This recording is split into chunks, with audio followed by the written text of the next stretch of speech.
तेजस्वी यादव के साथ मिलकर नई सरकार बनाने की तैयारी कर रहे थे। इसी दौरान दिल्ली से अमित शाह कुछ और कर रहे थे। मोदी शाह इस बार कुछ ऐसा करने वाले हैं जिसके बाद नीतीश कुमार की मुख्यमंत्री वाली कुर्सी हमेशा के लिए छिन सकती है। सिर्फ 10 घंटे के अंदर मोदी शाह ने कैसे नीतीश कुमार को बर्बाद करने का प्लान तैयार कर लिया, इस 2 मिनट की रिपोर्ट में हम आपको बताने वाले हैं। बीजेपी से गठबंधन तोड़ने के बाद नीतीश कुमार इंतजार कर रहे थे कि मोदी उनके पास फोन करेंगे और फिर डील की जाएगी, लेकिन ऐसा नहीं हुआ। पीएम मोदी का फोन नीतीश कुमार की बजाय अमित शाह के पास गया और फिर सब कुछ बदल गया। ऐसा पहली बार हुआ जब नीतीश कुमार को मनाने के लिए बीजेपी का कोई कार्यकर्ता भी नहीं पहुंचा।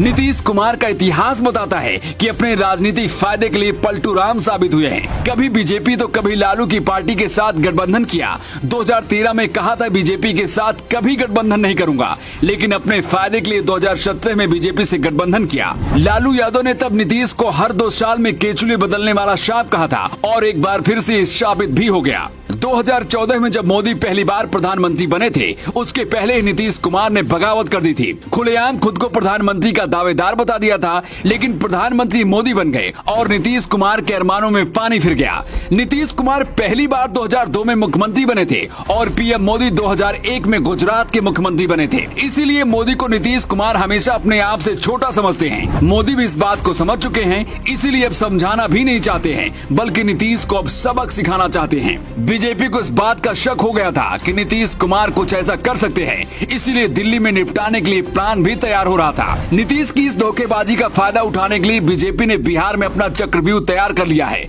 बीजेपी बिहार में एक अभियान चलाने जा रही है। इसके तहत हर घर बीजेपी पहुंचने की तैयारी की है। 2020 में विधानसभा चुनाव से पता चलता है कि बीजेपी की हालत पहले से ज्यादा बिहार में मजबूत हुई है। इसलिए बीजेपी को लगता है कि अब नीतीश कुमार को मनाने की जरूरत नहीं है। बीजेपी राष्ट्रवाद और हिंदुत्ववादी विचारधारा को मुद्दा बनाकर काम करेगी, जिसका फायदा भी मिल सकता है। बीजेपी नीतीश कुमार के भ्रष्टाचार और लालू यादव सरकार के जंगल राज के बारे में जनता को बताएगी। अगर शाह अपने इस मिशन में सफल होते हैं तो बिहार में नीतीश की राजनीति खत्म हो सकती है। सूत्र बताते हैं कि नीतीश कुमार बीजेपी से गठबंधन तोड़ने के बाद भी इंतजार कर रहे थे कि पीएम मोदी खुद उनके पास फोन करें, लेकिन ऐसा नहीं हुआ। इस दौरान एक खबर मीडिया पर चली कि बीजेपी का एक बड़ा नेता नीतीश कुमार को मना रहा है, लेकिन बीजेपी ने साफ कर दिया कि ये कोरी अफवाह है और कोई नीतीश कुमार को नहीं मना रहा है। नीतीश कुमार के सामने आगे कुआं पीछे खाई वाली स्थिति बन गई थी और मजबूरन तेजस्वी के साथ बिहार में सरकार बनानी पड़ी। पिछली बार तेजस्वी जब डिप्टी सीएम बने थे, उस दौरान इन पर भ्रष्टाचार के आरोप लगे थे।